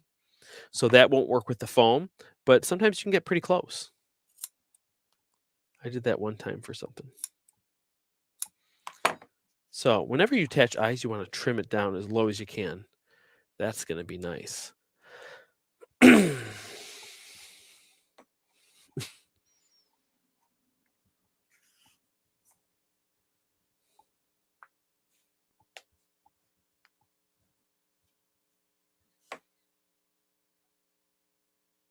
Someone says, notice how Adam is trimming the fur. I think it was the same for Hubble. To answer your question, it ends up looking pretty similar. Oh, I think he's answering someone else's question. Yeah, this is the same fur as Hubble. It's a different color, obviously. This is orange, and he's this fuchsia color. But yeah, it's the same fur, just trimmed down. It's that long fur trimmed down. This is my favorite fur. It's pretty much the only fur that I use. But let me get these eyes on here.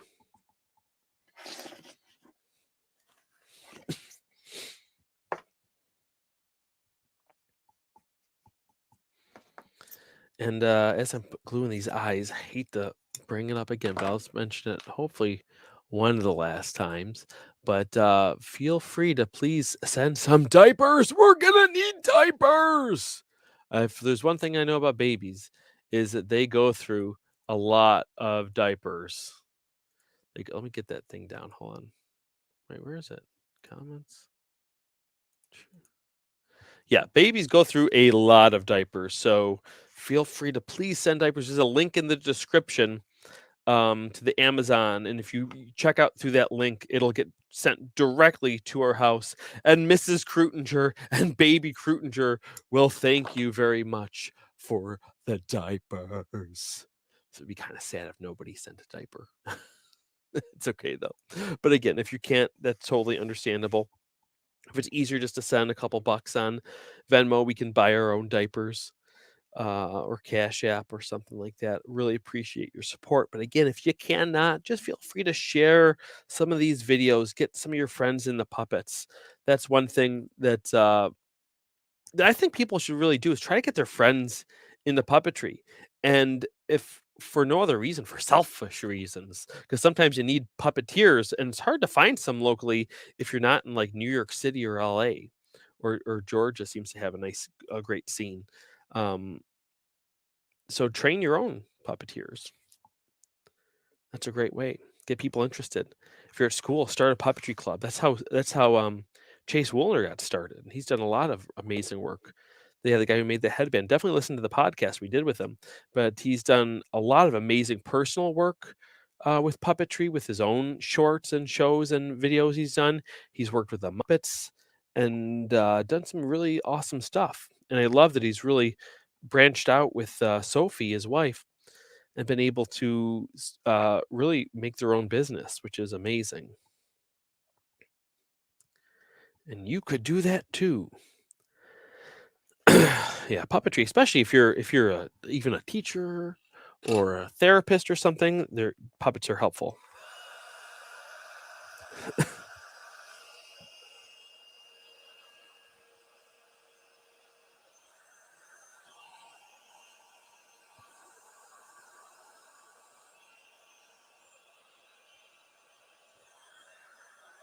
So that'll speed it up a little bit. This is going to be a snoof in the snoof games.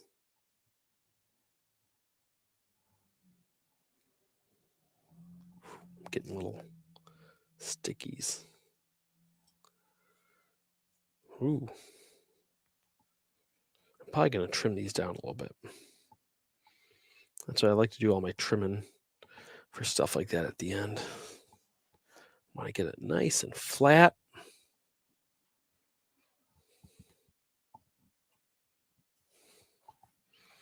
The stream's going a little longer than I expected. Sorry, guys. But we're almost there. I'll keep them simple. If I add anything, I'll post it on Instagram. So make sure to check out later in the week at AdamKreutinger on Instagram.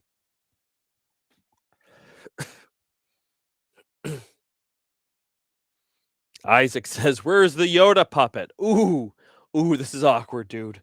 This is awkward. You're showing us that you haven't been here that long. We brought him out. We did a whole thing. It's okay. I forgive you. Thanks for stopping by, Isaac. Yeah, I've got the whole Yoda puppet build on my channel. If you want to see the whole build, we brought him out for a hot second during it. Here's one. What puppet has taken you the longest? Oof. Probably well, it depends on how you answer that question. I'd say that orange puppet I built for Cameron technically took the longest because I was supposed to build that. Oh my gosh, he asked me to build that before we even started the podcast. That's how long that poor kid's been waiting. Now, clearly, it didn't take me that long. But as far as building wise, the one that took me the longest was definitely actually the Baby Yoda with all those mechanisms. Definitely the Baby Yoda.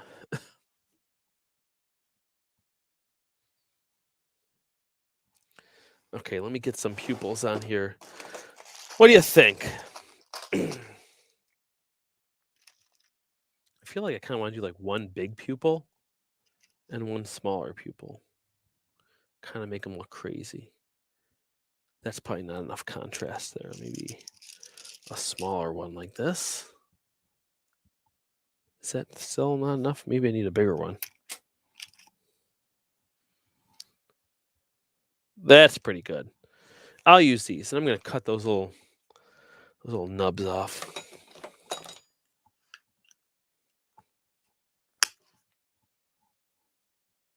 If you're wondering why I covered it with the puppet, it's just so this little thing doesn't fly away.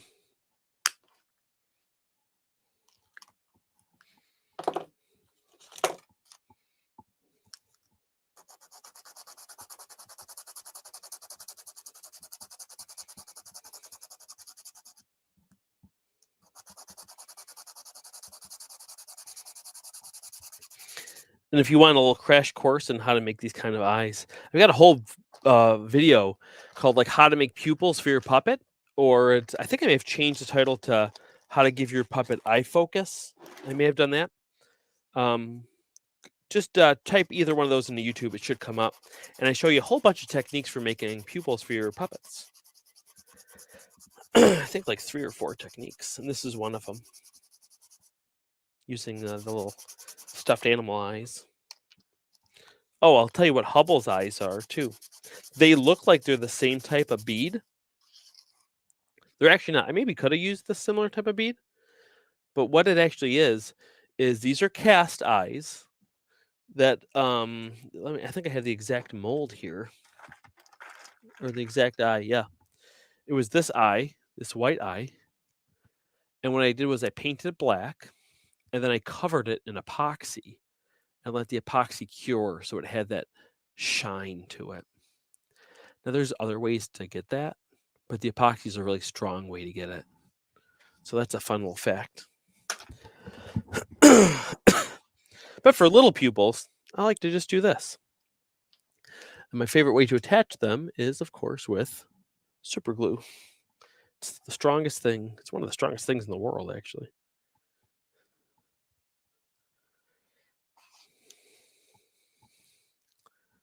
So let me get, here's what I'm going to do. I'm going to spray this with the accelerator, and I'll drop some super glue right on there like that. Oh boy, it's spilling.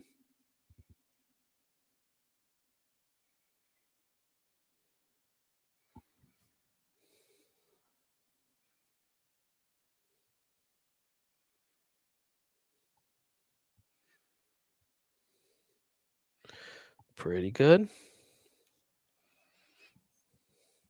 Because he's got the goofy eyes, I want him to be a little kooky, so if it's a little bit off center, that's fine with me, but I want it to be as close as possible. So let me hit this with some accelerators so it goes a little faster.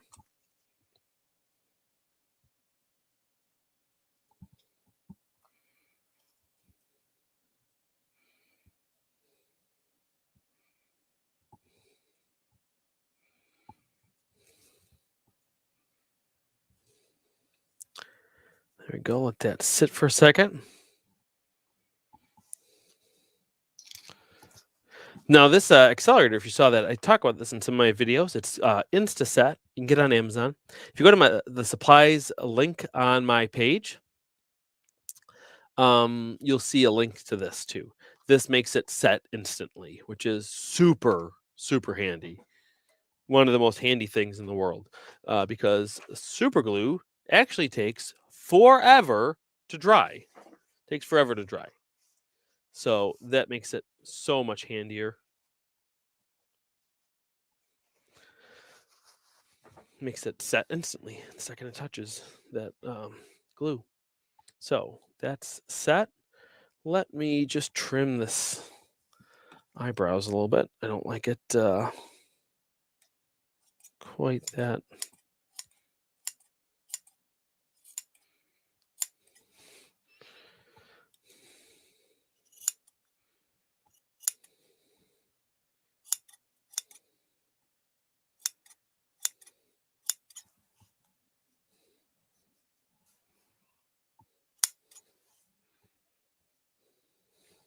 If you make a snoof for a puppet too, I really love seeing them. So the best way, people always ask me like, "Oh, what's your email so I can send it to you?" I really can't have people emailing me pictures of puppets.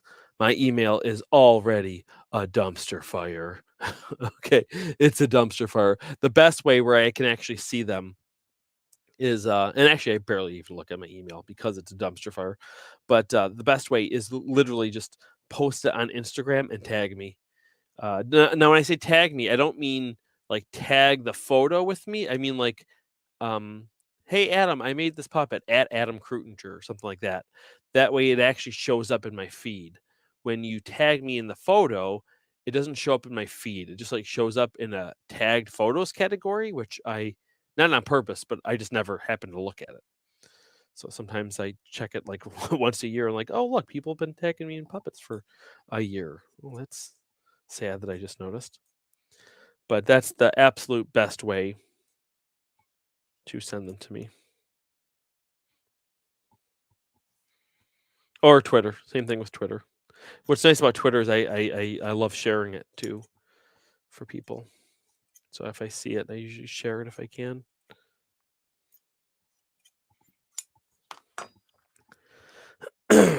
There we go. We've got ourselves. Ooh. Whoa. Whoa. Those eyes. Oh yeah. This guy's not gonna last long in the snoof games. I don't think he's gonna last long. I feel like he needs some hair. I feel like he needs some hair. I want him to look a little bit more dopey. I love that. It's almost like Kermit the way the eyes can kind of move around like that to make different expressions. I love it. Okay, let me give him a little bit of hair on top too, and I'm going to use fur for that. Let me see here. How about a? Can't use green. Will the blue be too much? I think the blue's too much. Yeah, it's 6. I bet you red. Do I have any red? Let me just check. Oh, there's red. That's not long enough though.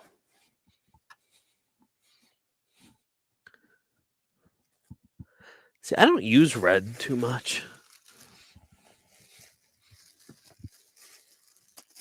I don't think I have any red. At least not in this room. Yellow? Yellow might look nice. Yeah, I'm gonna do a little tuft of yellow hair.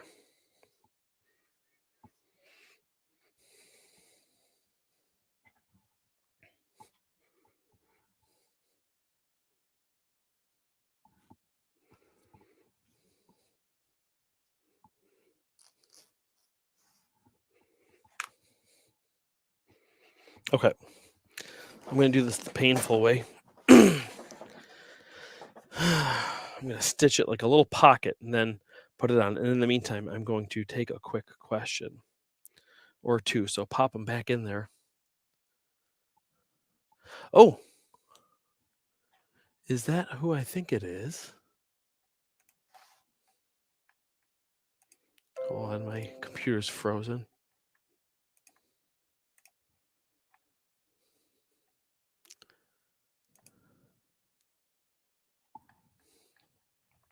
Liza.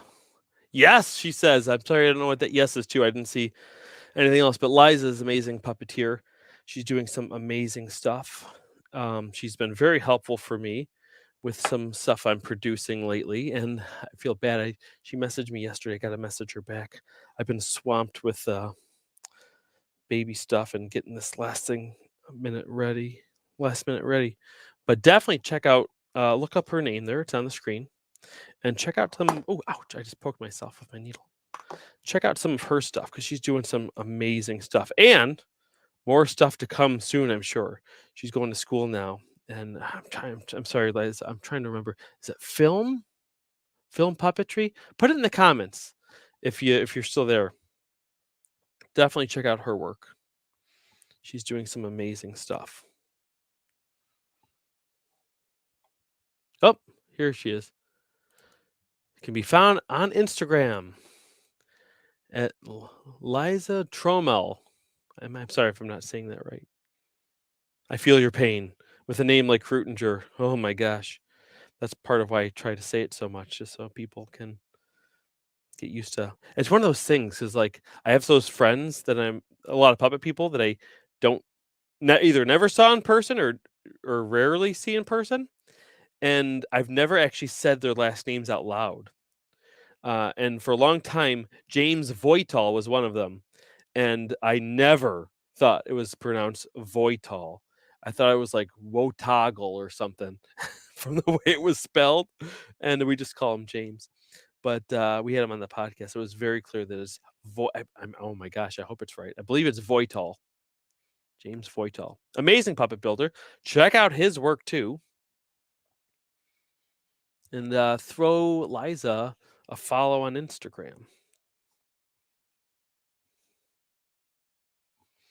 And I'll try to remember to message you right after this. After the stream, Liza.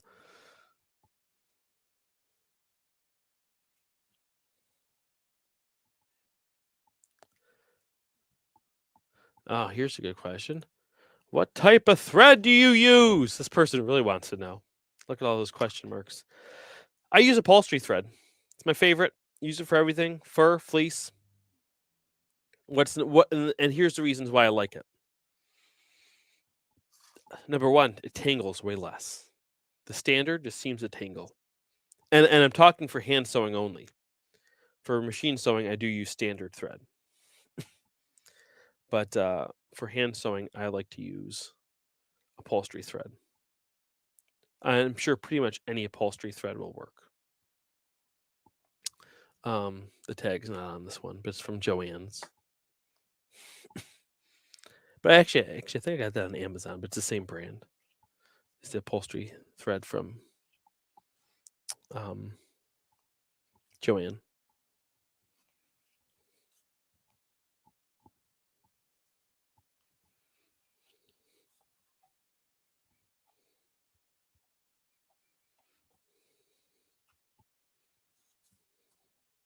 Oh, that's where. Oh, I'm sorry. That's right. Liza's at. She's doing animatronics. She's going to school for at UNCSA. So you guys should check out that program too. I'm sorry to say I don't know much about it, but it sounds amazing, and I bet you people on this live stream would be interested in that as well. Learning animatronics. That is awesome.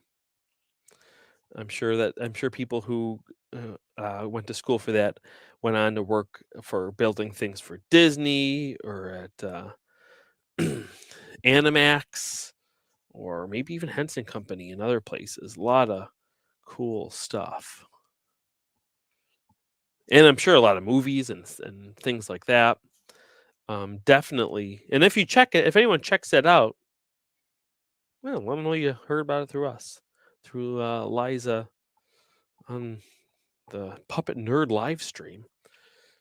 It'd be cool to maybe talk to someone from that program, professor or whoever's head of the program. Maybe have them on the podcast. That'd be cool. So I just made this like little pocket looking thing. It's open on the bottom. And all I'm going to do is turn it inside out. And I should get like a really nice little tuft of hair. This pencil might be too thin. Oh, there we go. Now I got to kind of comb it out a little bit. But a nice little tuft of hair.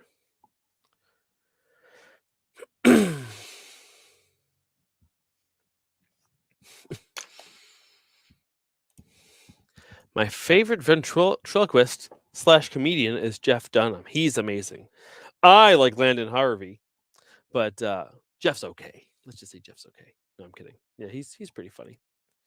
One thing that I always thought he was kind of funny, and then I watched like behind the scenes video of his before, and when I found out that he made his own puppets, I had a ton more respect for him too, because they're so intricate, and the processes that he uses, it's really amazing because it's not like it doesn't look like someone just made. I just was so blown away that I would have assumed someone at his level was using puppets built by like a really big company or something.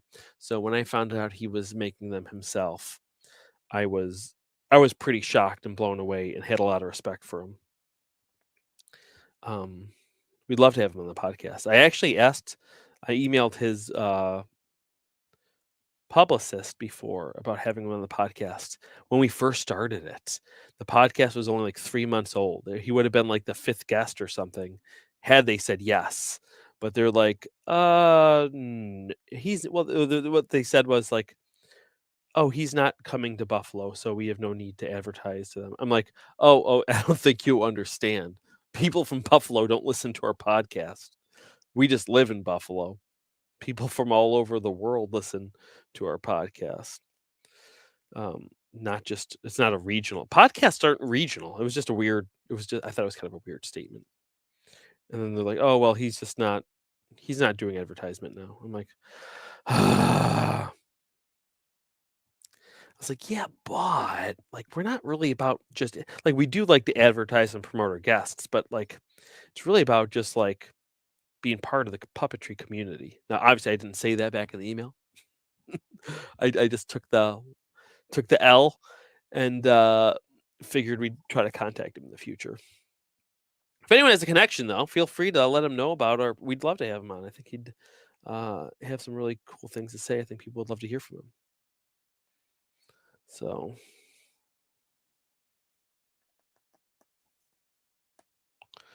okay, let me knot this up, and I think we're going to be done then.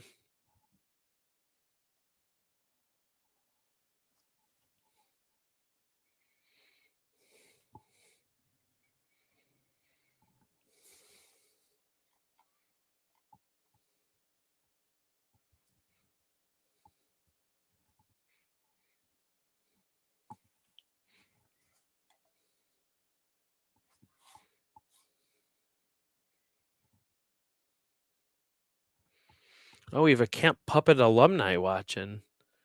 Hey, do you remember me from Camp Puppet? I remember everyone from Camp Puppet. I remember that's the cool part about it being such an intimate class with only 16 people in it is we get to know each other. A lot of fun times in Camp Puppet. It'll be coming back again next summer. So I've been dying to do a winter session at some point, but with the baby and with Puppet Makers Workshop coming back out again this year, it's just a little too much for me right now to try to fit a winter session of Camp Puppet.